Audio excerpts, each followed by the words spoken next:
masalah Hamas dan Israel. Saya tadi sampaikan ya, Hamas itu adalah pecahan dari Ikhwanul Muslimin yang dari Mesir. Ikhwanul Muslimin ini didirikan oleh Al-Banna pada tahun 1928. Ikhwanul Muslimin ini DNA-nya adalah Wahabi, totalitarianisme, komunisme, dan ada 4 itu DNA-nya. Maka DNA Hamas ini sama. Jadi itu Palestina dengan Israel hubungannya baik-baik saja. Dan ada saling menghormati, mutual benefit. Sekarang udah, jadi jangan tambahin keruh lagi. Dengan Hamas sama siapa aja ribut, saudara ya. Bahkan sama orang Palestinanya aja ribut. Jadi saudara coba tolong viralkan ya. Palestina dengan, makanya kan Benyamin Netanyahu bilangnya apa? Kita perang melawan Palestina, perangnya kita melawan Hamas. Kita bukan perang melawan Palestina loh, tapi melawan Hamas, karena dengan Palestina sedang ada upaya-upaya pengakuan sebagai negara. Profesor saya pun mengakui kita sedang mengupayakan itu supaya Palestina juga menjadi negara. Tetapi yang dikhawatirkan ketika nanti Palestina terlegitimasi menjadi negara, lalu Hamasnya overacting. Itu yang menjadi masalah, yang menjadi ganjalan berdirinya negara Palestina justru Hamas ini. Nah, ini orang-orang Indonesia kudu ngerti, ya.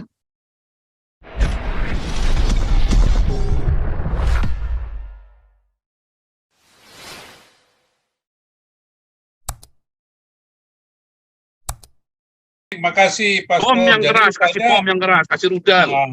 Rupanya pastor ini sehat-sehat, dibilang itu Haifa dibombardir, bagaimana nasib N26, sehat-sehat nih beliau ini. Ya, itu adalah fakta, bahwa itu adalah hoax. Ya, saya juga tadi cerita, Pastor, di televisi Indonesia, running text itu disebutkan apa? Israel membom rumah sakit Indonesia, membom ambulans Indonesia. Saya bilang sama anak saya, itu foto itu cepat itu, ya, foto cepat. Itu adalah hoax. Nah, tadi kita bercerita ini, Pastor, ya, kenapa Indonesia ini cenderung memberitakan berita hoax? Nah, saya kembali lagi, saya bukan menuduh, saya ada buku, ada literatur yang ditulis oleh Abdurrahman Wahid. Begundalnya ini adalah MUI yang tadinya dia adalah dikontrol pemerintah, sekarang pemerintah yang mengontrol pemerintah. Jadi kepentingan inilah yang namanya juga ada PKS di parlemen, kepentingan mereka inilah yang mengacak-acak Indonesia, maka berita-berita hoax itu disebarkan. Karena MUI ini kan duitnya banyak gitu, tetapi kita itu harus kita lawan dong, jangan tinggal diam. Informasi apapun yang kita peroleh dari fakta, misalnya Bu Koni, dari Pastor Paul, itu harus kita viralkan dalam bahasa dan versi kita masing-masing, jangan tinggal diam. Nah, itu saran saya. Jadi, kembali lagi masalah Hamas dan Israel. Saya tadi sampaikan ya, Hamas itu adalah pecahan dari Ikhwanul Muslimin yang dari Mesir. Ikhwanul Muslimin ini didirikan oleh Al-Banna pada tahun 1928. Ikhwanul Muslimin ini DNA-nya adalah Wahabi, totalitarianisme, komunisme, dan ada 4 itu DNA-nya. Maka DNA Hamas ini sama, dan di sini tidak ada di sini perikemanusiaan atau pokoknya bagi mereka yang bertentangan dengan keyakinannya adalah halal. Maka sembelih anak-anak bayi, nenek-nenek itu luar biasa, itu dianggap apa gitu ya, sampai gitu itu anak bayi itu, aduh saya nggak bisa, nggak tega ya, nggak bisa itu perasaan saya tahan, maka saya marah besar itu. Oleh karena itu, saya sih berharap dan berdoa Israel tanpa ya kan sudah memberi prosedur peringatan ini itu, misalnya warganya tidak mau, udah sapu bersih aja udah selesai. Bagi saya itu sapu bersih gitu, karena itu adalah duri, racun, virus di dalam tubuh daripada Israel. Saya tadi juga bertanya, ya, membantah ini bahwa ini adalah konflik antara Israel dan Palestina. Saya mau tanya, apa sih komentarnya Presiden Mahmud Abbas? Nggak ada saya dengar itu. Nggak ada saya dengar.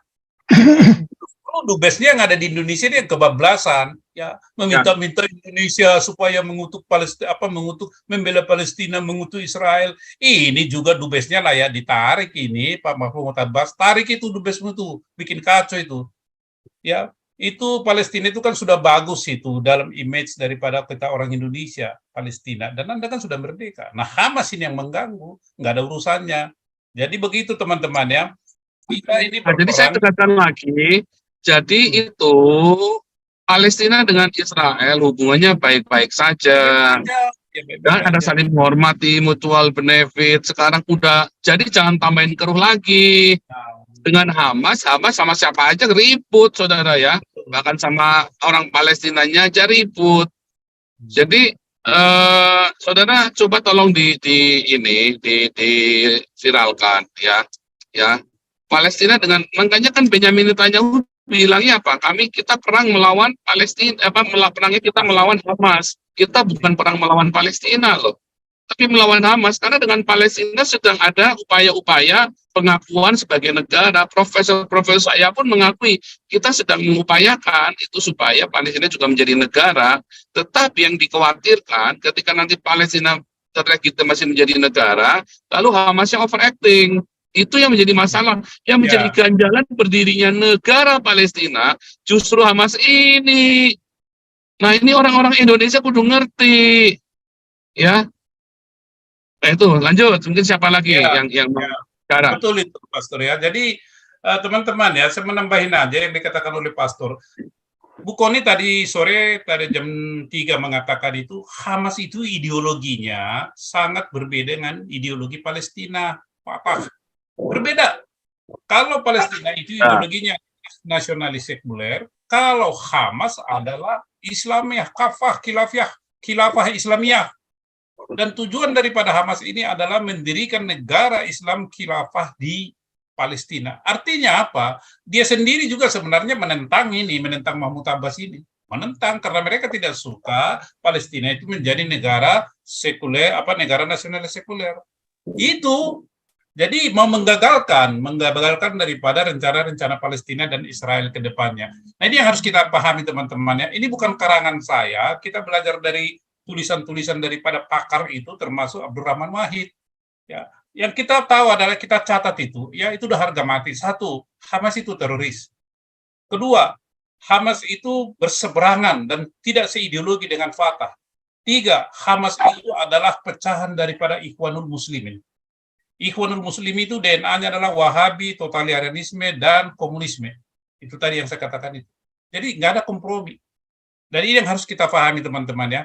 Jadi kalau ada pemberitaan dimanapun langsung di counter. Kalau saya langsung saya counter langsung semampu saya gitu. Mau di televisi kayak mau di mana kayak saya akan sampaikan. Anda bodoh gitu aja. Anda tidak memperhatikan bagaimana di Indonesia ini sedang karut-marut banyak permasalahan yang dihadapi pemerintah. Tetapi Anda tidak membantu sama sekali. Maka saya lihat siapa di belakang ini. Ya di belakang itu tadi Pastor, MUI, PKS, FPI dan lain sebagainya itu. Ya. Jadi ya oke silakan Pak Jati Sunda. Oh ini Jati Sunda nih. Ini